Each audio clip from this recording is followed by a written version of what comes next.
0। ત્યારબાદ પ્રશ્ન નંબર 3 એમાં આપણને એક સમાંતર શ્રેણી આપેલી છે।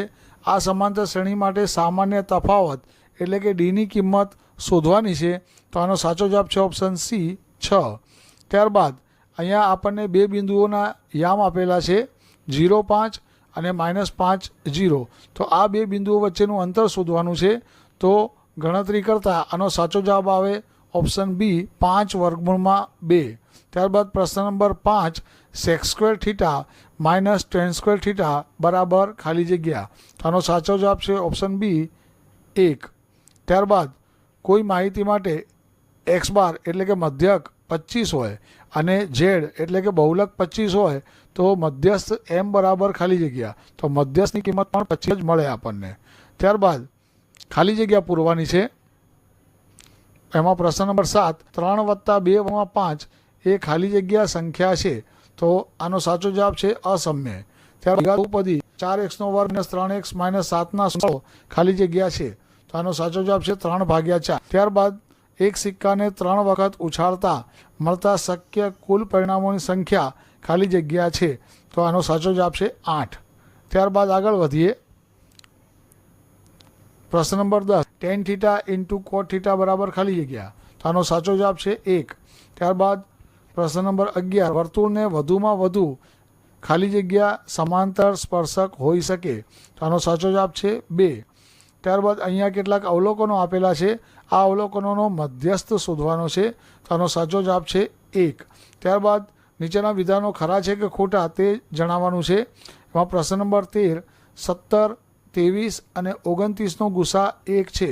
તો આ વિધાન સાચું છે। ત્યારબાદ અહીંયા આપણને એક આલેખ આપેલો છે। આ આલેખ માટે કોઈ બહુપદી y બરાબર pxનો આ જે આલેખ આપેલો છે આ કિસ્સામાં pxના શૂન્યોની સંખ્યા 2 છે। તો વિદ્યાર્થી મિત્રો આ વિધાન ખોટું છે। ત્યારબાદ પ્રશ્ન નંબર 15 દ્વિચલ સુરેખ સમીકરણ યુગ્મ 2x + 3y = 12 અને 3x + 2y = 18 હોય તો x + y = 5 થાય। તો આ વિધાન પણ ખોટું છે। અને પ્રશ્ન નંબર 16 અશક્ય ઘટનાની સંભાવના 0 છે। તો આ વિધાન સાચું છે। ત્યારબાદ આપણે નીચેના પ્રશ્નોના એક વાક્યમાં કે શબ્દમાં કે અંકમાં જવાબ લખવાનો છે।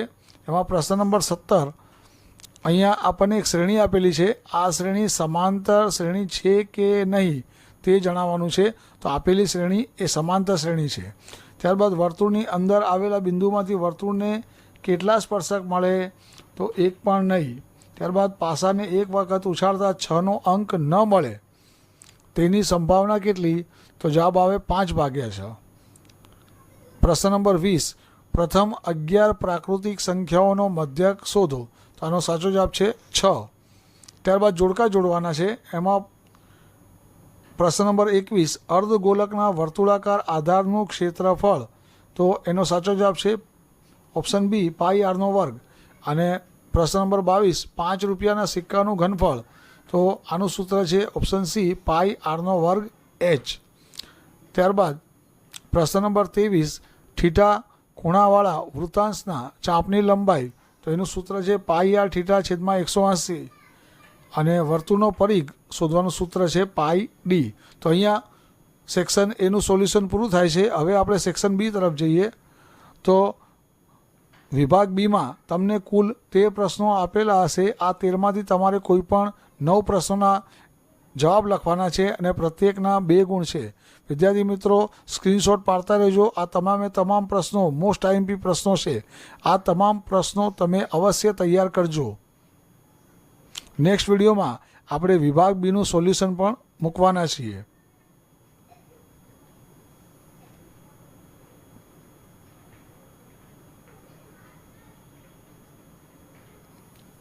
મિત્રો આ તમામ પ્રશ્નો આઈએમપી છે। ત્યારબાદ વિભાગ સી તો મિત્રો સ્ક્રીનશોટ પાડતા રહેજો અને આ દાખલાઓની પ્રેક્ટિસ અવશ્ય કરજો। આ તમામે તમામ દાખલા એ મોસ્ટ આઈએમપી દાખલા છે।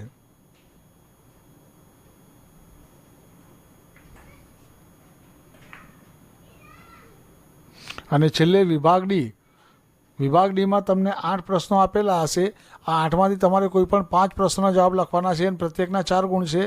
એમાં સમપ્રમાણતાનું મૂળભૂત પ્રમેય વિદ્યાર્થી મિત્રો ચોક્કસ તૈયાર કરજો.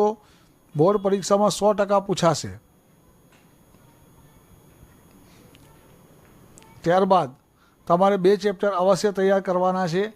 એક આંકડાશાસ્ત્ર અને સંભાવના.